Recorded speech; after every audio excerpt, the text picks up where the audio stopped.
Hello and welcome to the Overland Journal podcast. I am your host, Scott Brady, and we have a new segment for the podcast. We're calling it Overland News. And in general, I'm going to be joined by Brian McVickers, who is a longtime friend and someone that I work with here at Overland International. He has a real finger on the pulse of the industry and a lot of the new products that are coming into the market. So we're going to discuss new products. These are going to be all high quality components that we've tested or that are just released, and we want to share them with the audience. And we're also going to talk a lot about some of the new vehicles. So this is going to be our Overland News segment, and it's all framed under the caveat of we are not recommending people go out and spend a bunch of money on stuff. However, there are times that equipment enables our adventure. It allows us to have maybe a little bit more comfort, a little bit more safety, or it allows us to work remotely in the field. So we're going to talk about new Overland components that are available from the industry, our experience with them, and whatever we're excited about at the time. So please enjoy this new segment, Overland News, with the Overland Journal podcast. This content is brought to you by Overland Journal, our premium quality print publication. The magazine was founded in 2006 with the goal of providing independent equipment and vehicle reviews, along with the most stunning adventures and photography. We care deeply about the countries and cultures we visit and share our experiences freely with our readers. We also have zero advertorial policy and do not accept any advertiser compensation for our reviews. By subscribing to Overland Journal, you're helping to support our employee-owned and veteran-owned publication. Your support also provides resources and funding for content like you are watching or listening to right now. You can subscribe directly on our website at overlandjournal.com.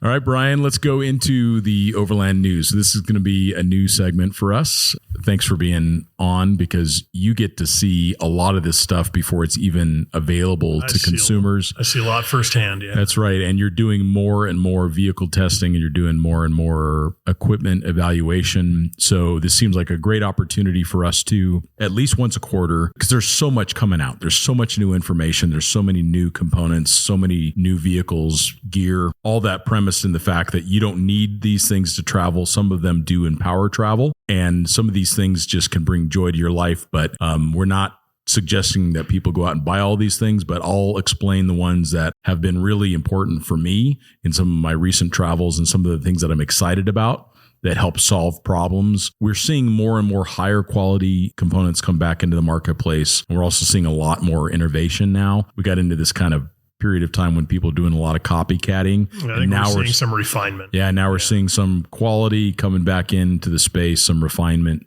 some more intentionality, some bigger companies too, which is resulting in some pretty interesting stuff. A lot more recognition of that's right. Space. Well, and I mean, a great example of that, and we can kind of get started with it, is Kuat. So Kuat is this super high end bicycle, beautiful bike racks, rack company, and I had no idea that they made an Overland rack for trucks. I take a look at the link, and it's one of the best looking truck racks that I've ever seen. The way that they incorporated this, it's kind of like this exoskeleton, but it's all one piece. So it doesn't look like Legos or an erector set. It looks really refined. So you have this 2023 truck, you have this new, handsome, modern vehicle. It's a modern looking rack. It's a modern, handsome looking rack. Now, we have not tested this rack extensively yet. We do have one that's going to be showing up any day. We're going to be installing it on one of our Project Tundras. But I'm really excited to see companies like Kuat, who makes these premium bicycle racks, now introducing components specifically for overlanding. So yeah, take a look at that Kuat rack. They're a good example of what we're seeing more and more in the overland space. So Kuat they've always been known for very high quality products. And I think what they've done over the last few years is they've noticed that their customers are overlanding, and they're not just riding bikes. They're into this vehicle-based adventure. Probably 3 or 4 years ago, they decided to go to the Overland Expo in Colorado and Loveland at the Mountain West Show. Sure. And that gave them an opportunity to see these consumers firsthand. Yeah. And so they're getting the consumers, their customers kind of saying, hey, here's how we use the rack. Here's what we'd like to see different or changed, or here's what we like. And then they start going to the events, and now we start to see them making a very concerted effort towards this marketplace, towards this audience. Well, and a perfect example of that, I mean, many people who overland also mountain bike. Right. But the thing that was really interesting to me is how they basically made a surprisingly beautiful, effective rack. But then they took the things that they're really, really good at and they integrated it. So one of the challenges is when you put a roof tent on top of your truck, you now don't have roof space to carry your mountain bikes anymore. Well, and to clarify, we're talking about their transition from a hitch-mounted rack. That's right. To a full truck bed rack. So yeah, it's a truck bed rack that'll also have mountain bike and rooftop tent at the same time. And that was the thing that was interesting about it is you can mount the roof tent to the top, but then there are these super heavy duty brackets that mount to the side of the rack system and allows you to have a full-size roof tent and 2 mountain bikes mounted to the same platform. So again, we're seeing this innovation quality. So that's a good example of what we're talking about. The other one, now in full disclosure, Rocky Talkie has been a very generous supporter of the podcast, and I'm so grateful for that. But it's important for us to note that they also make products that we intentionally use because we find them to be the best in class. We're grateful when we get the opportunity to work with companies that are helping us through taking care of things like the podcast, but then they also make a product that we're really proud to talk about. Rocky Talkie has made these very robust USB-C chargeable, long life lithium battery walkie-talkies for quite some time. And they're very small. They're great for climbing and think of being on a motorcycle or if you're just a short distance away from the vehicle. But they just came out with a new one. Yeah. To give you an idea of the quality and the robustness of these radios, they were originally designed by and for mountaineers. Yeah. And it looks like it. Those are kind of no compromise environments. Yeah. And that's why they developed these radios. And they're waterproof, IP67 rated. They're drop rated. So like all this stuff that unfortunately happens when you're overlanding, like it starts raining when you're out spotting, or you forget and you leave the radio in the back of the truck and overnight, or it's sitting on the fender when you're camping out and it gets soaked with rain, it can handle that. But what they just came out with a new model, and this is a 5-watt unit. So higher output, further range. That's correct. So up to a 35-mile line of sight range. This does require to go on to the FCC website, and you need to register as a GMRS user. Is there a cost with that, or just $5 or something? I think it's a very minimal cost, or it may now actually be free. But you do need to go on and register because of the power of the unit. But to get a 35-mile range, and now you don't have to do this complex installation of anything inside your vehicle. So when we are using the smaller Rocky Talkies in Africa, but Joe could be way around the corner when we're getting ready to do a video shoot, or he can even be in the village getting some supplies while I'm working on the vehicle, and he could be miles away. You guys are still able and we're still able to communicate, and the clarity of the communication is really good. But I think the thing that stands out to me about the Rocky Talkies is just the quality of the construction. It's once you get a chance to actually hold one of these things in your hand that you're like, wow, this is a different level of consumer radio. And now we have 5 watts, and there's also 2 different antenna. There's a shorter antenna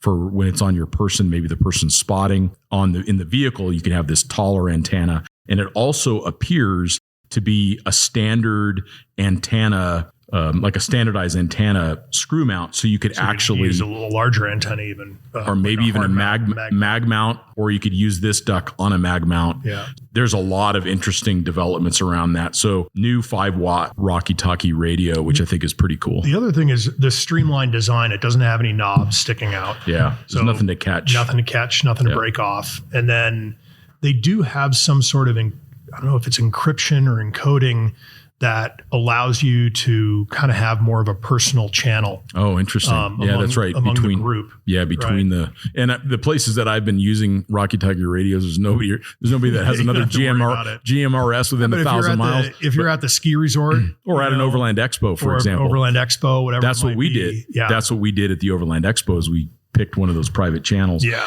But it's also like for those that are on YouTube and you can see it, like when you fire these things up, the display is actually behind this panel. You can't even see it. So it's not a display to break, and you can turn the beeping off. That's which is great. You can't. It can be totally silent. Pretty cool product. It's nice to see them continue to be successful and to also release new products. New Rocky Talkie radio.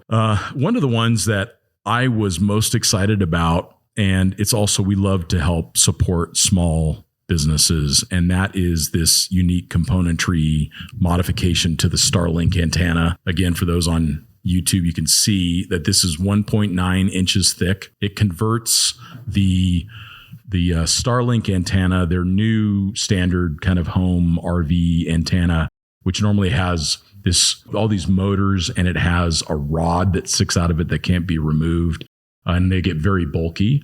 It removes all of that, and they actually machine off the bottom of the antenna, and then they install. So all of the power supply, the router, all these other components, all the wire that you used to have to carry to go between them, it's all integrated into one unit. So do they take an original Starlink out of the box? I sent them my Starlink. And then they disassemble it. They do. And then they create new boards, and they miniaturize several things. They also convert it to 12 volts. So the antennas, like when I was traveling with it last year, the antennas were 120 volt. So you have all of that parasitic loss of conversion between the two. They convert it to 12 volts. They integrate the Wi-Fi antenna. It is 1.9 inches thick now, removes all of the arms, and it can work flat mounted on the vehicle. And what I'm using, I was just using it on the Ram that I'm testing. They have these heavy duty magnetic feet. So I just stuck it on the top of the Ram. It has a remote control to turn it on and off. It plugs into the 12 volt of the vehicle, or you can run it off a 120. It also comes with a 120 converter, and it's just one cable to connect it. One single cable, and it's like a heavy duty connector, weatherproof connector. I was doing 75 miles an hour down I-17 with broadband internet connection. And this is on top of the cab or in the truck bed? On top of the cab of the Ram, and it broadcasts a Wi-Fi network, broadband performance. I was on a phone call with Joe, who I was in Africa with this morning, just talking about some logistics stuff. And at the end of almost the end of the call, I'm like, dude, by the way, this entire phone call on WhatsApp. You couldn't tell. I was driving the Ram down, in Prescott here, down Williamson Valley Road at 60 miles an hour on the phone with him, and you would never know it. It's just going to keep getting better and better. It's very rare that I say something is game changing, but Starlink is game changing. We're going to start to get smaller. And this thing is, I can carry it on. I'm going to carry it on with me to go to Africa. So it's a really significant new product. I'm really excited. Considered like a laptop. You're going to have to take it out of your bag. No, put it through the TSA, machine. man. TSA pre-check. It's going to raise suspicion. So I'm going to go ahead. I'm going to go ahead and take it out of the bag to begin with. But yeah, it's very, very cool. It allows us to be in these remote, incredible places and still get work done when we need to. It enables a form of travel that I prefer, because I love my job. I love what I do, but I also want to be in the middle of Rwanda while I'm doing it. And finally, there's a way for us to do that. Yeah, it reduces so many barriers. It completely does. And it'll work on the sailboat. It works in motion. It works in a boat with sea state. Now, there are new marine versions that are multi-antenna, and which allows for them to take into consideration the pitch and roll. So what subscription do you have to have for this to work in all the places that you travel? That is an important consideration, and it is necessary to get the global roaming package. Okay. So it's global mobile. There's a domestic mobile version, which is around $150, I think, a month. And then there is global roaming, which is $200 a month. And despite the fact that they list few countries that this is available. So far, the people that are traveling overland with it, it is working everywhere. So this is totally even in places it's not supposed to work. Well, yeah. Supposedly. Yeah. From what we hear. So you've been working with the ionizer. So O3. O3 ionizer. O3. So that's a really probably simple to some degree, but it's they've got 3 or 4 different versions of it. Well, we all deal with stinky campers. It's stinky campers, stinky rooftop tents. I can't remember the last time my vehicle hasn't stunk after, even a 3 to 4 day little trip. I've traveled with you. I know. Yeah, well, I got teenagers. And Blame it on the kids. I see, Brian. These little units basically they produce ozone. And ozone will break down bacteria, and that's the primary cause of the smells and stinks that you get in the vehicles or in the trailers, whatever it might be. So they've got one that'll plug into a 12-volt outlet, and then they've got one that's rechargeable. They also have this cool little duffel bag that you can take your stinky clothes or your stinky equipment, and you can put it into this duffel bag, zip it up, throw the puck in there, and an hour later you come back.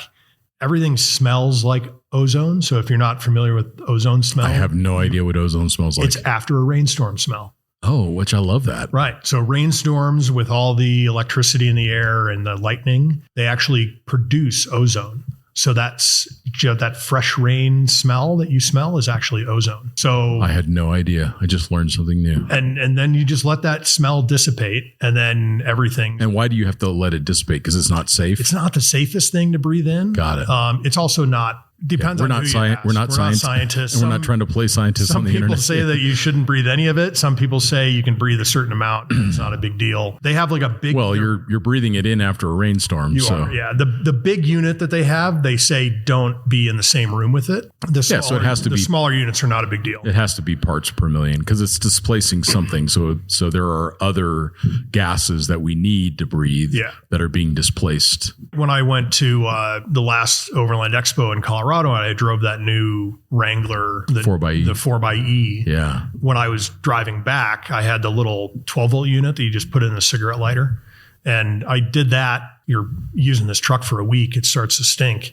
And so I actually had it plugged in while I was driving a little bit, and it was just a little weavy down the highway. It was fine. A couple twitches. Yeah.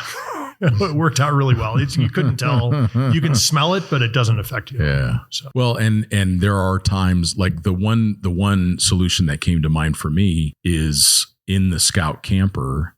It's because it's compact. You have all of your living systems in there, including a shower that you've used where there's a shower pan that's drying out. And there's also a composting toilet on the inside. So lots of bacteria. Yeah. And it normally doesn't smell bad. Like a composting toilet it's an amazing thing, how well it works, but it has this kind of earthy compost smell. Mm-hmm. And so that my thought was when you're living out of this thing, it would probably be pretty nice. You're going to go to dinner or whatever, and you just skip ozone thing kicking. Yeah, you zap it for 30 minutes, you get back, you open the windows, yeah. And it kind of neutralizes all the smells. That's interesting. So it doesn't smell like anything in particular once the ozone dissipates, which is really nice. Oh, that's cool. Well, that's like a totally out of left field product that I didn't even think I ever needed, but I'm like, you know what? That would actually be pretty useful. That would be pretty handy. Pretty handy. There's some other impressive new developments, like Nitto has come out with their Recon Grappler AT. New AT tire. That's right. And this is a particularly robust version of an AT with also it's got a very robust shoulder lug. One of the challenges with a lot of all-terrains is chipping and chunking. Mm-hmm. So to see this heavily reinforced, robust shoulder lug, and it looks almost like a hybrid tire. So it's a little bit more of an open pattern. So I think it's going to work really well for people that are in mixed terrain, like travelers, like overlanders, where you're going from a dry climate to a wet climate back. So it's cool to see. Nitto has always been known for making very reliable, durable tires, but it's cool to see them coming out with new technology and new tread patterns, particularly ones that I think would be very useful for overlanders. And it looks like they have the standard sizes. Yeah. They equivalent to 32, 33. I think they had a 35, just under a 35 and a 37 as well. Yeah, and a bunch of different wheel diameters. And so that's cool to see how well Nitto is adopting the overland space too. So the other one that I think is really interesting and you've used for a while is the Remarkable.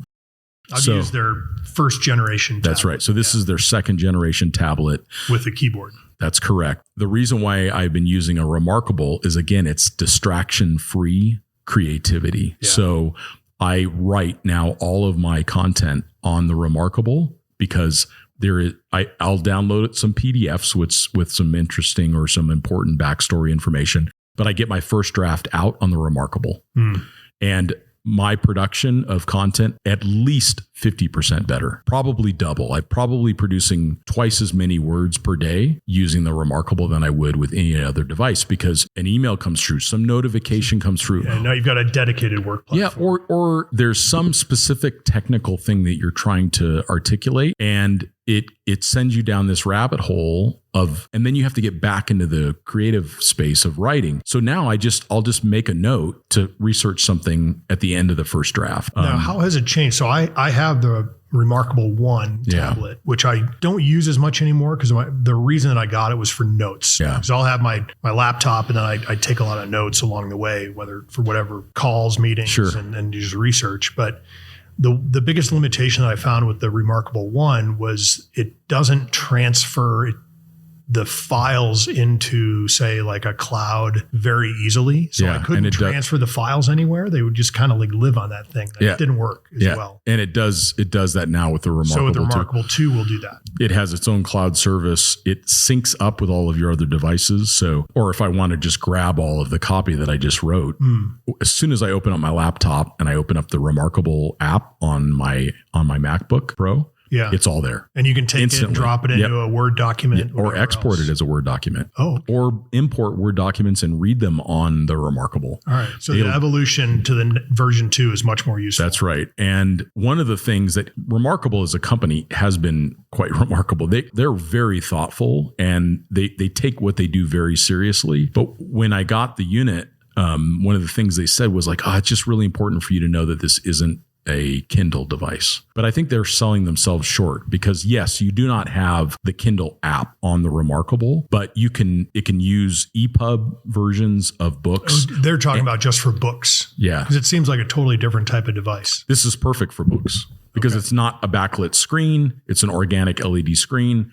I read now most of the books on the Remarkable, but you're not going to get like a book that was written in 2023 and read it on here. Not very likely because it's not going to be available as an EPUB or it's most likely, or it's not going to be available as a PDF. But what it forced me to do was come back to first principles reading. So I'm bringing down books that have been in print for a very long time. And they're available as an EPUB or they're available as a PDF, like a Richard Feynman book that I just downloaded. And others they're very much first principle thinking, and it's forcing me to read in a different way. Instead of just whatever the book of the day is, it's like, let's get back to these really original thinkers. And it's not to say that there aren't original thinkers in 2023, because there absolutely are, but there's a lot of things that can be learned by reading older books. I'm doing that. I'm reading extensively now on the Remarkable. And then the last thing that I think is what makes it really interesting for those of us that are creatives is the fact that they now have this folio, which is their keyboard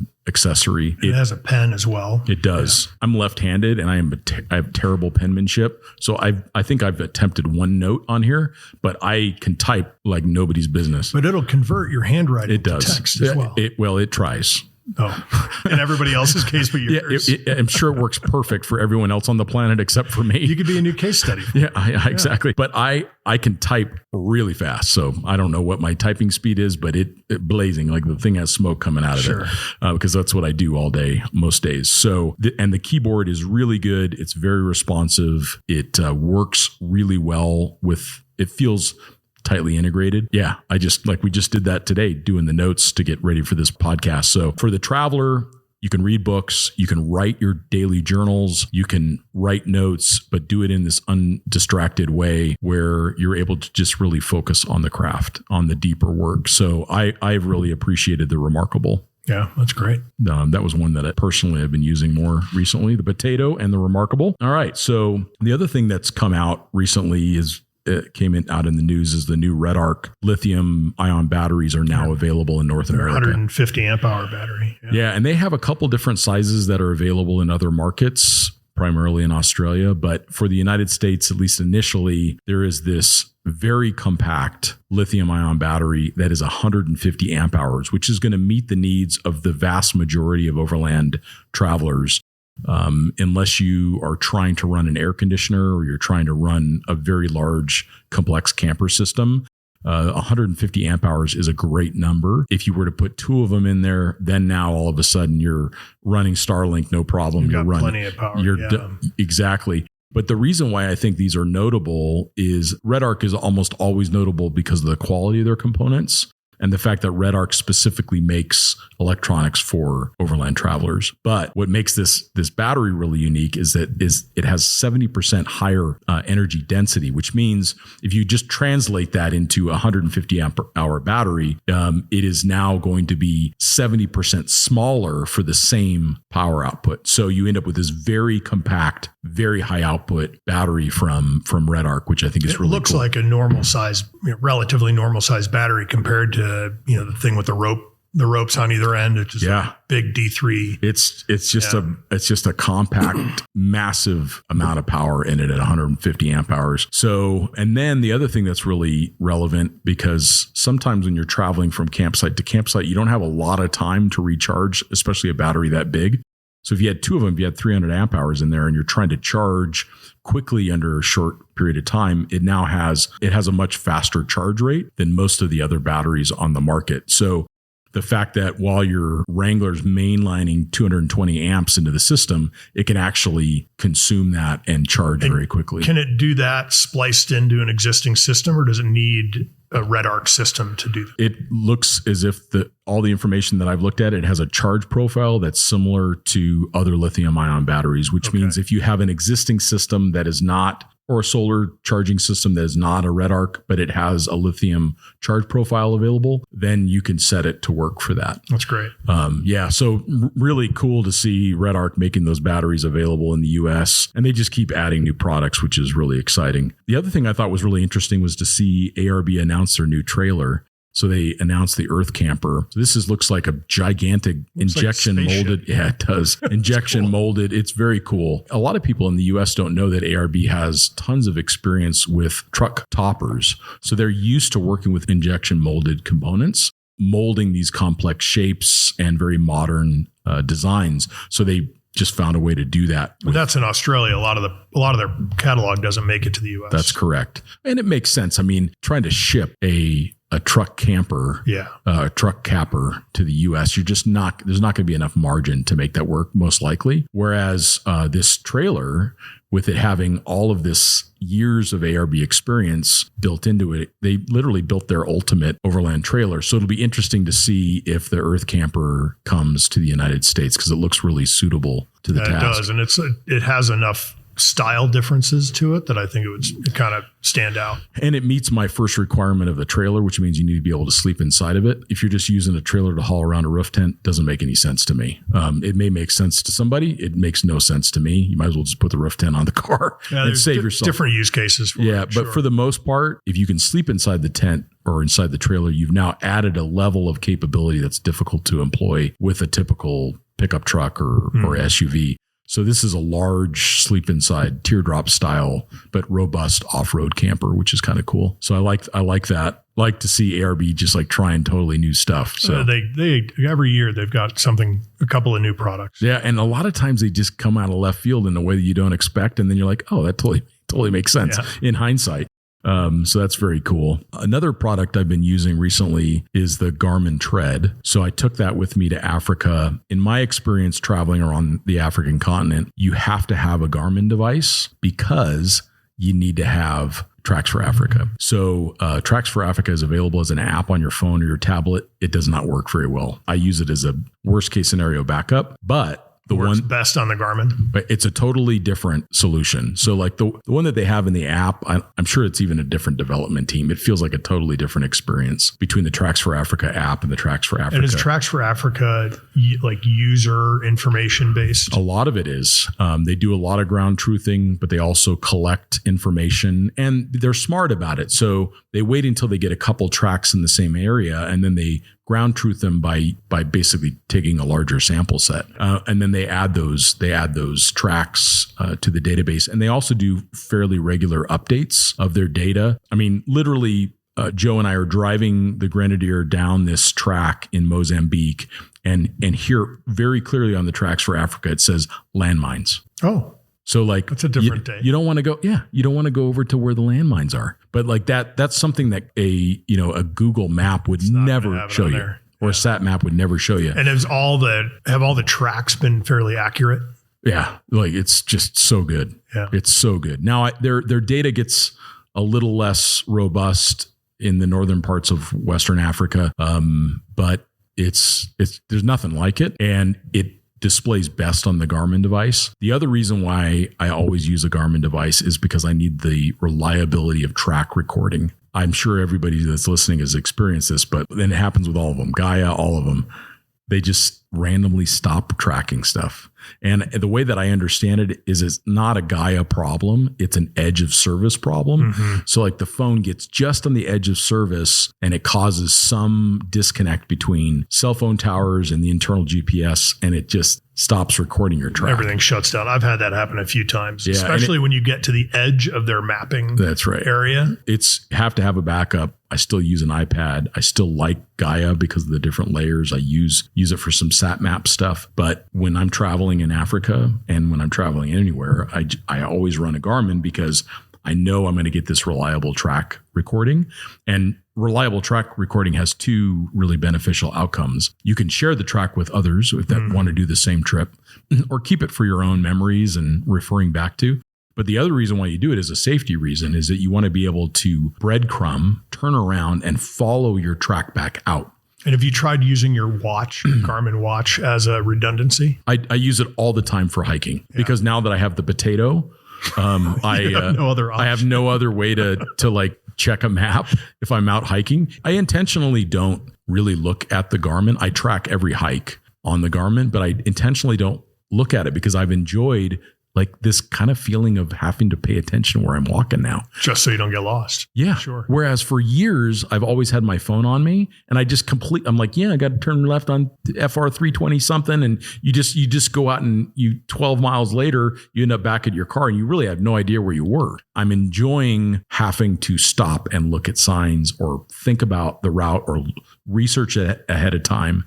But I do always have the Garmin watch map available if I had to. I mean, and the Garmin watches they're pretty insane. Yeah, it's amazing how much they put into that. Well, and the reason why they work way better for travel than an Apple Watch or anything else is the amount of days that they last. The battery life is significant. It's the one well over 25 days. Yeah, and if you do a lot of hiking and where you're doing GPS stuff, it's much less than that, but it's still like 7, 8, 9 days of battery power. And you don't get that in an Apple Watch. And also like the intrusive parts of the Apple Watch don't exist on the Garmin. And you don't feel like you got to be like answering a text on your watch. It's like the watch works really good as a watch. It does a good job of tracking my sleep. It does a good job of tracking all of my exercise and other things. But then it has these Overland related tools on it, like maps, compass, elevation, speed over ground, all these other things that are unique to a Garmin watch.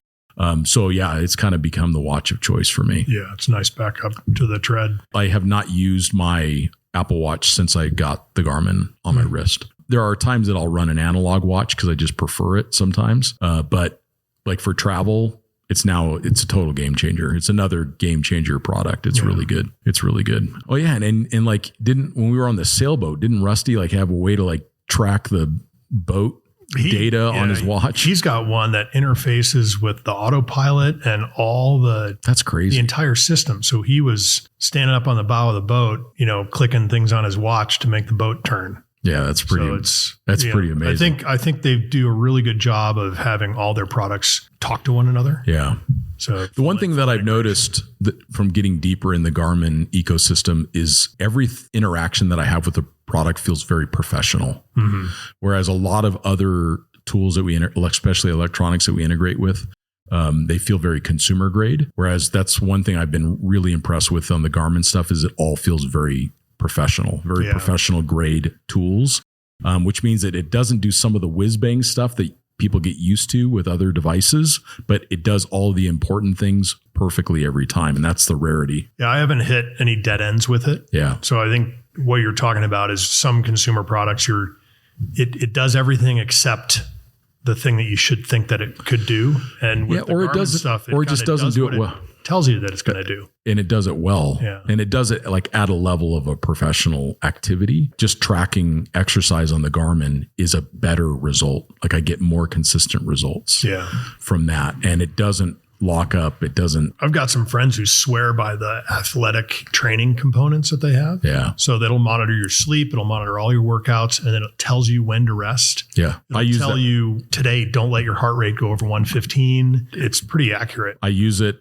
I use the app on the iPad and I upload everything to the watch, and I do not do any physical exercise without running it through the Garmin because it has been so effective.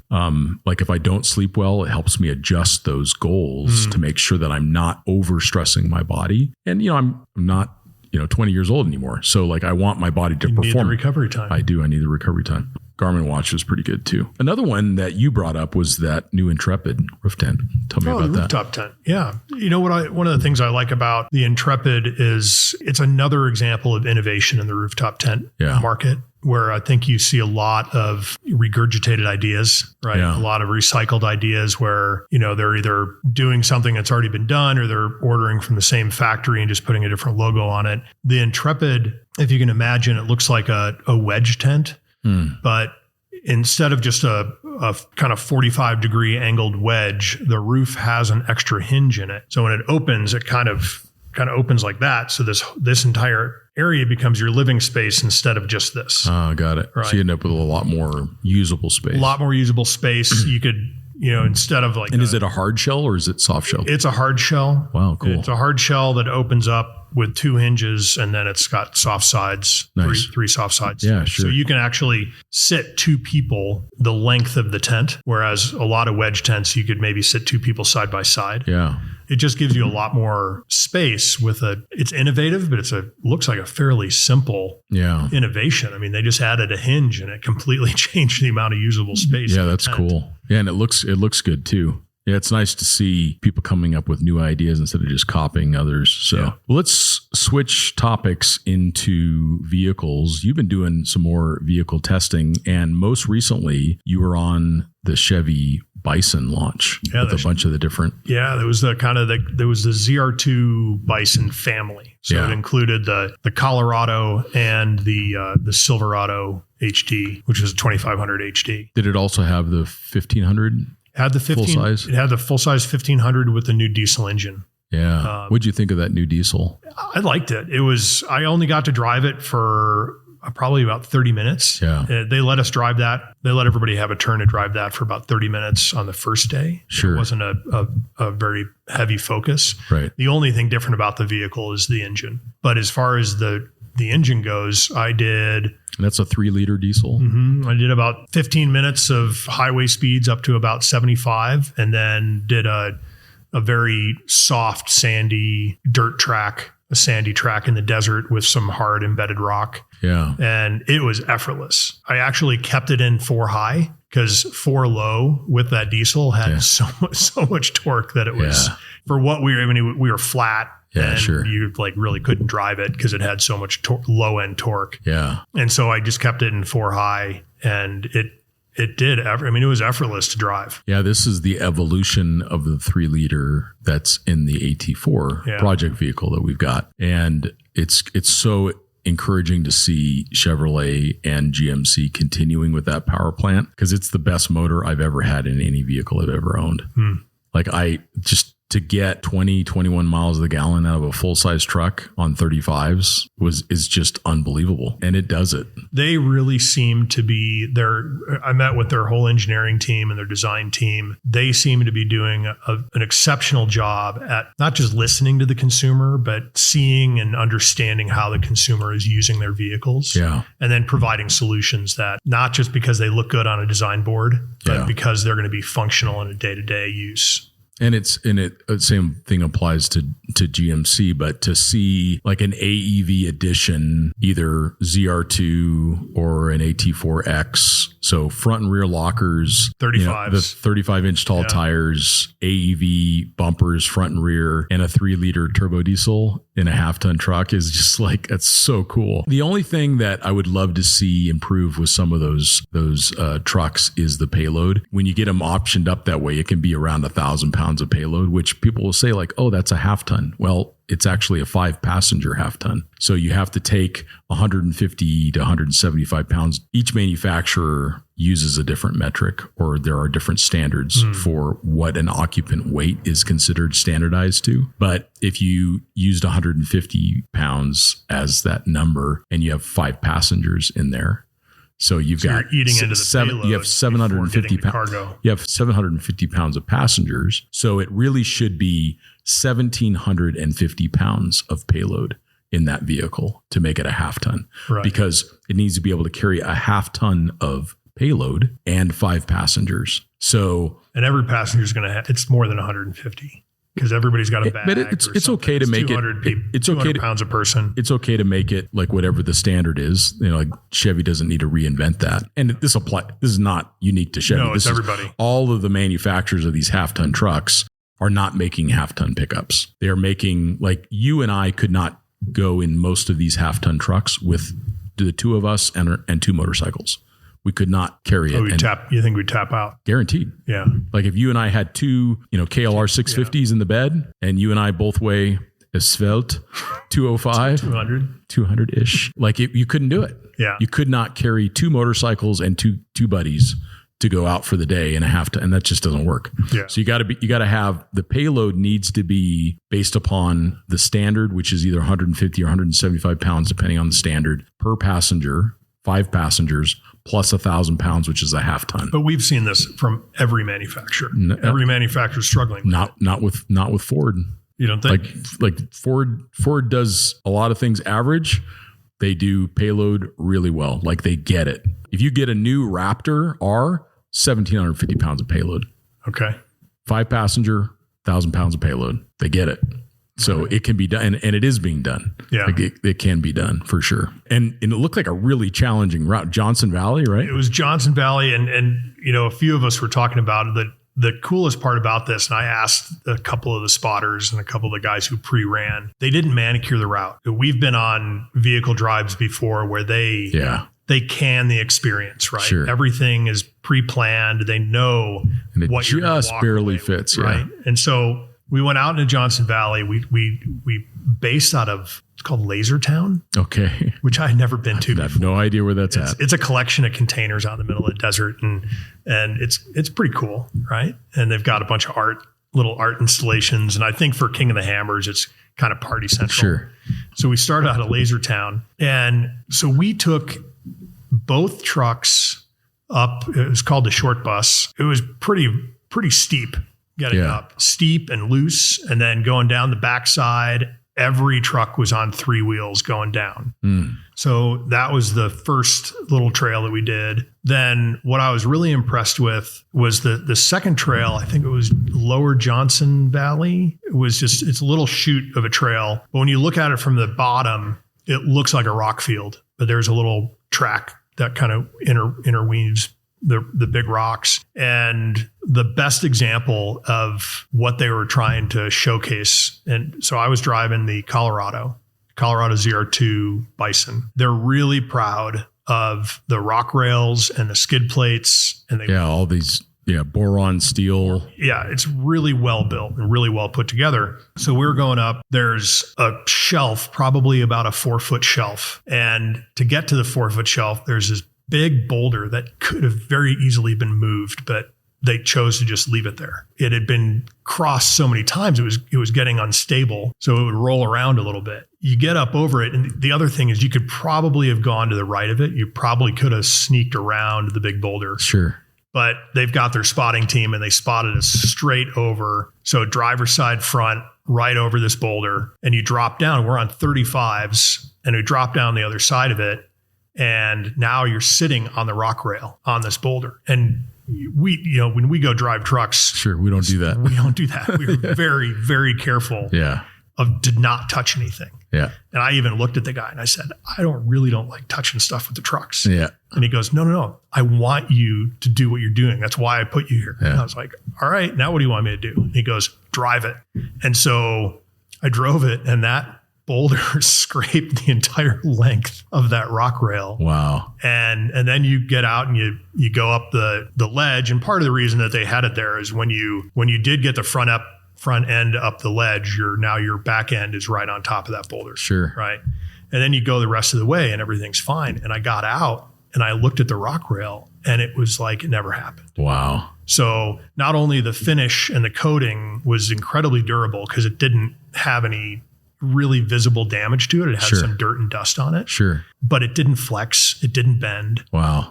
And I looked at him, I was talking to him and he's like, I purposely want you guys to see how thoughtfully we've built these vehicles. Yeah. They're made from the beginning to be like really exceptional overland vehicles. I mean, again, like we talked about a few minutes ago, but factory 35s, factory AEV wheels, factory AEV bumpers, boron steel skid plates, front and rear lockers, full length rock rails. It's insane. Yeah, it's a full package. It's insane. It's so insane. And then we, at the same day, then we swapped around a little bit and we drove the 2500 HD ZR2 Bison, and we took it on the same trails as the Colorado. Wow. So you've got this, it's a much bigger platform. The interesting thing about that truck is when you walk around it on the outside, it doesn't look that big. When you get into it to drive it, it feels quite big. Gigantic. It's a big truck from the inside. It was big enough that, I had the driver's seat, jacked as far up as I could to see over the hood. Sure. But then they have this great camera system on both trucks. They have a front and rear camera mounted to the chassis underneath.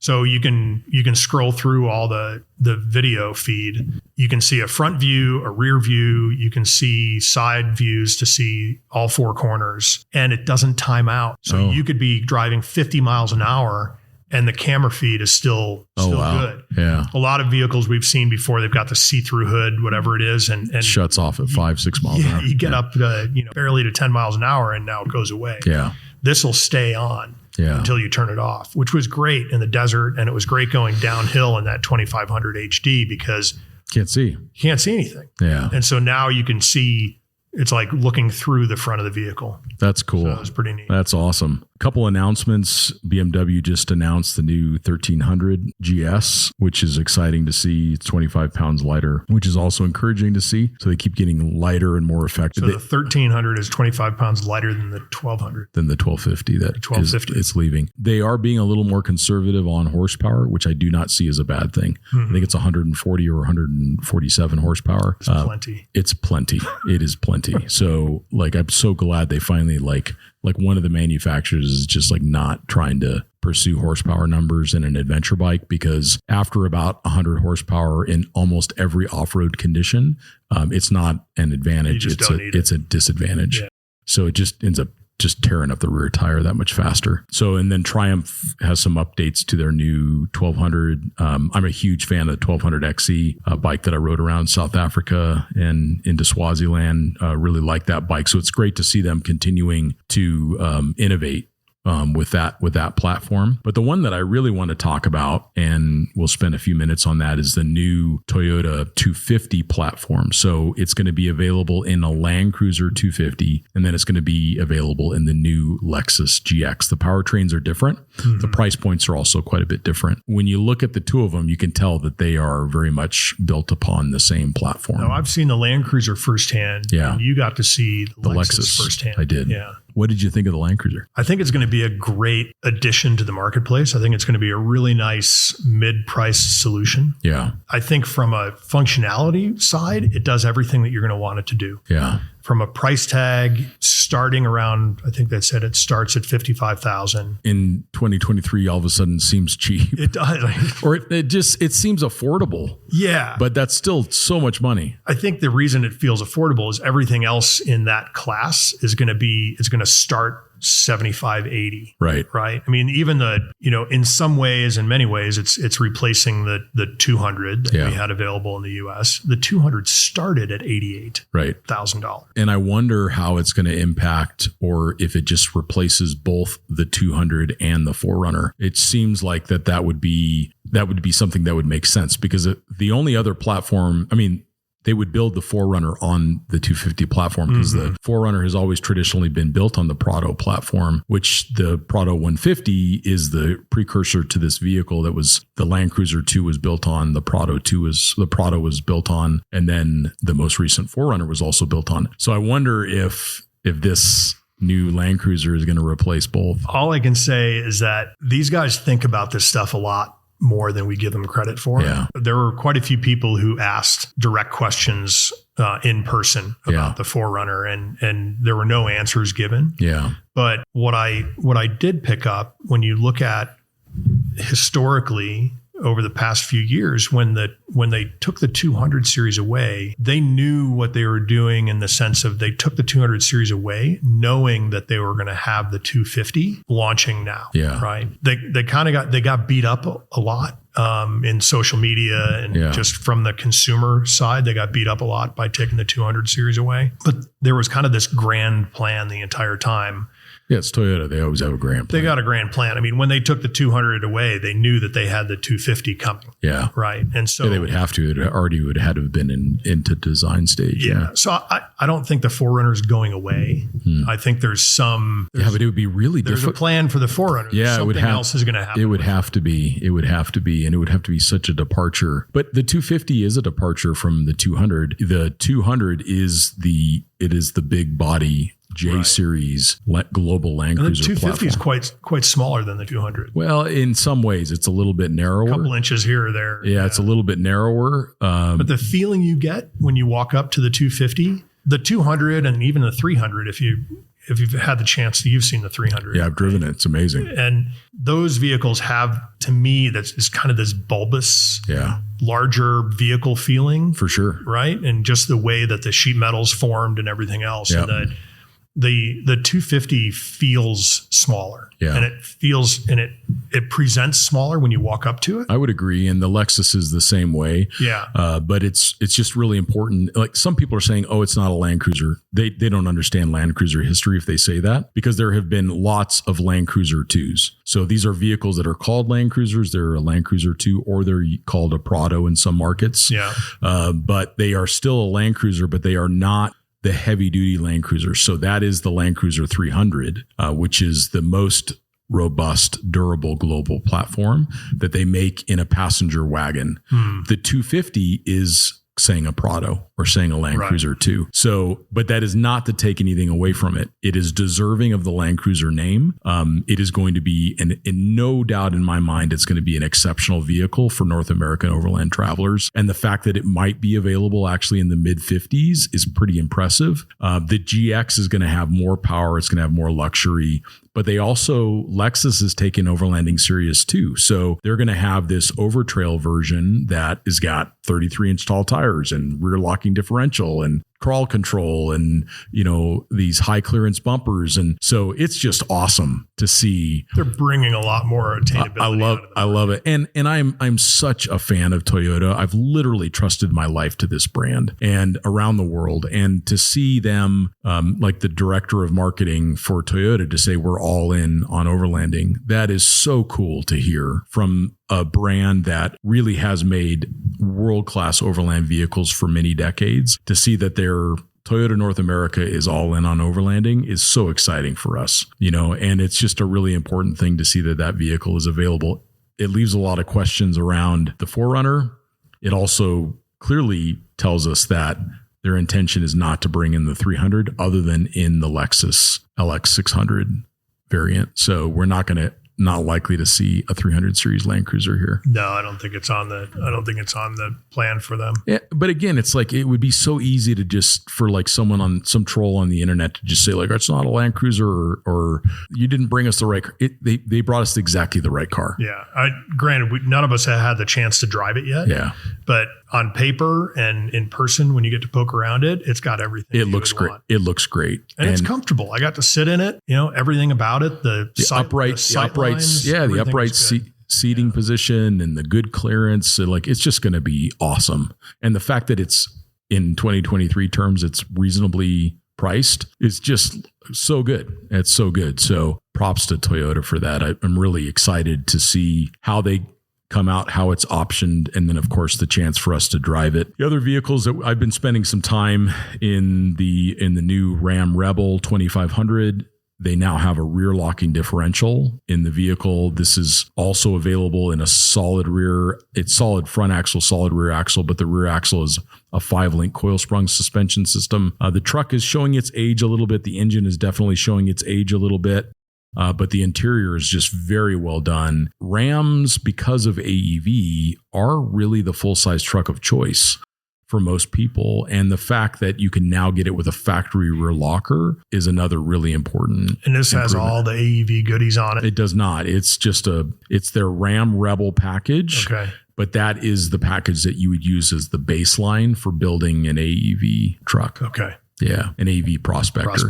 Yeah. But the problem with Prospectors in the last couple of years was the lack of availability of a rear locker. So it's not that they were incapable off road because they were on 40, so they were fine. But a rear locking differential, it allows us to go slower. It allows us to show more mechanical sympathy to the vehicle, and most important, in most cases, it allows us to do less trail damage. Mm-hmm. There's anytime we can introduce less wheel spin, we're doing less damage to the trails that we want to keep open as a community. So being responsible and activating a rear locker when you have the opportunity to. And as travelers, we're oftentimes super remote. So we want to have as much capability as we can get, especially in areas that are really challenging. It's surprising how just turn on the locker, it kind of settles everything down. Gets rid of the drama. It does. You can get through the obstacle and then move on. Yeah. This is, like you said, the remote travel. You're not doing it for sport. No. So it's adventure. Yeah. And you want to get to the other end. You want to get your family. Preserve the asset. Yeah, you want to get your family to the other end. Quick note, because we're getting to time here. Grenadier has announced their dealer network. So that's exciting to see. It looks like they're going to have deliveries as soon as the end of 2023. So those that took the risk and put their deposits down and got the vehicle reserved, they're going to get them pretty soon. The vehicle has exceeded my expectations in Africa. We have not had any failures with the vehicle. Yeah, so far it's just clearly built for Africa. It's performing well. So it'll be cool to see people finally getting them in the US. Yeah, and the reports from Australia has seen a lot of delivery. That's right. So is South Africa and Europe's seeing deliveries.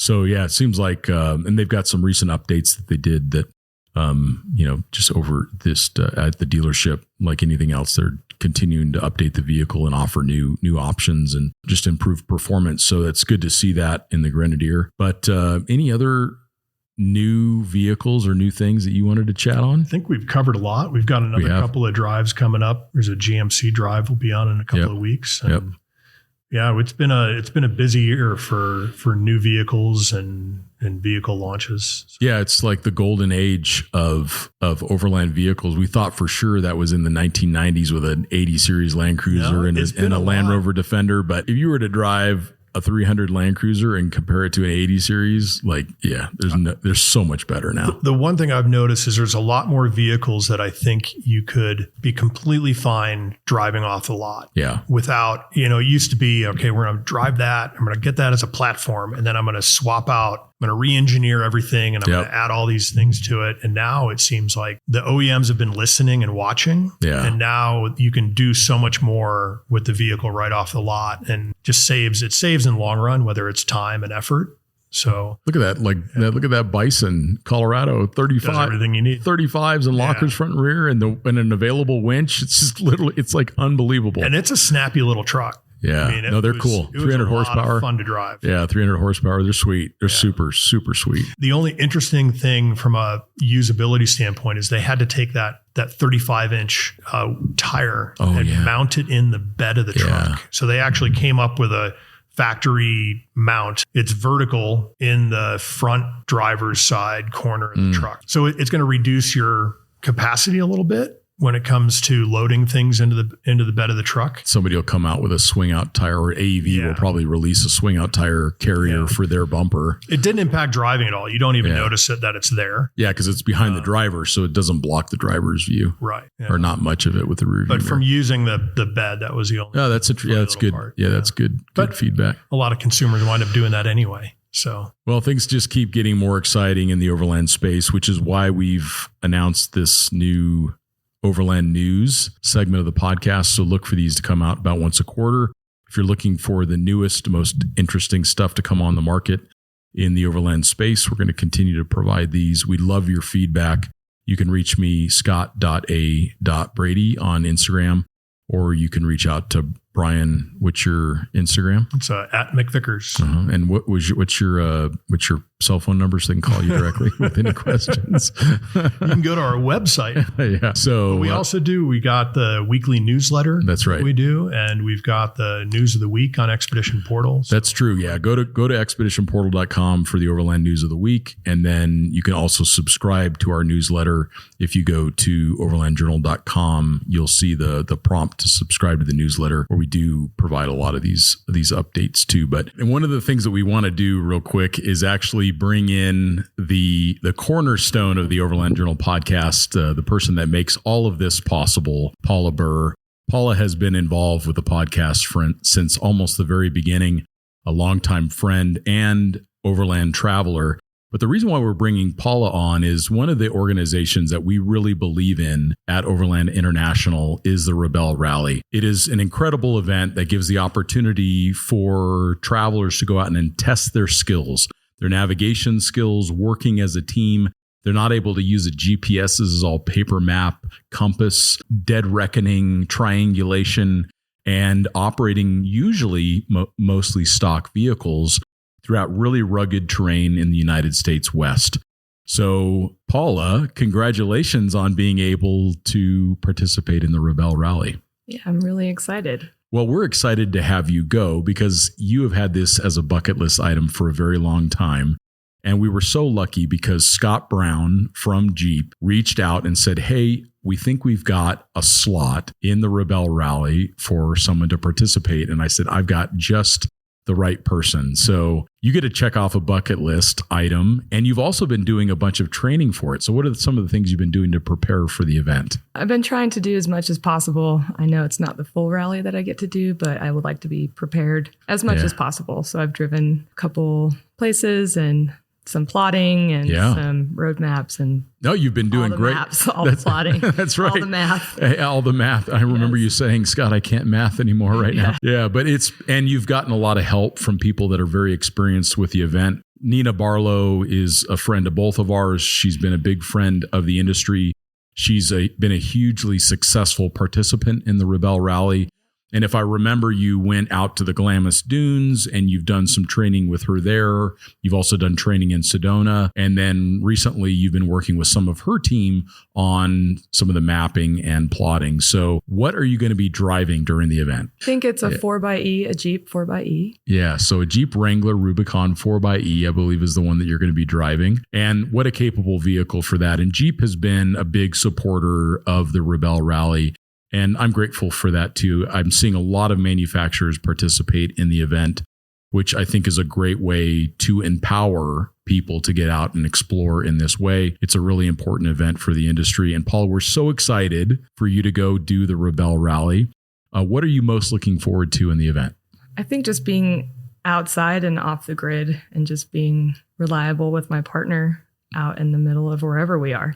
Yeah. I mean, you're going to be able to totally disconnect from work. Well, Paula, we're so excited to have you do the event, and we're going to get an update from you when the event is over and hear some of the things that you've learned along the way. But have such an amazing journey on your way out to the Rebelle Rally, and participating in such a wonderful event. Yeah, thanks. And thanks for being on the Scott podcast.